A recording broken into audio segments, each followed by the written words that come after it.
আসসালামু আলাইকুম। আজকে আরেকটি ভিডিও নিয়ে আসছি আপনাদের মাঝে।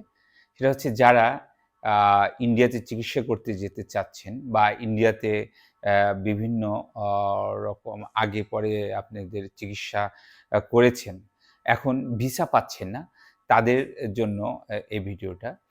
আ আপনাদের পূর্বে যে পাসপোর্টটা রয়েছে মেডিকেল ট্রিটমেন্টের, সেই পাসপোর্টটা আ আপনার যদি প্রপারলি ডকুমেন্টস গুলি থাকে মেডিকেলের, বাংলাদেশের হসপিটালে যেই খানে ট্রিটমেন্ট করেছেন পূর্বের, সেই ডকুমেন্টস গুলো যদি থাকে, তাহলে নিঃসন্দেহে আপনি সহজেই মেডিকেল ভিসা পেয়ে যাবেন।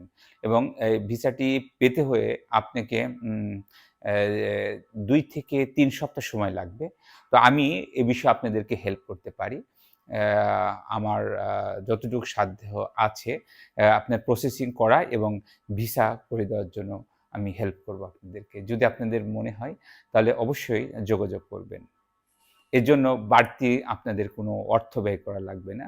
যা আ ভিসা এম্বাসির যে ফিস এবং প্রসেসিং করার যতটুকু ফিস ততটুকু দিলেই আপনি ভিসা পেয়ে যাবেন ইনশাআল্লাহ।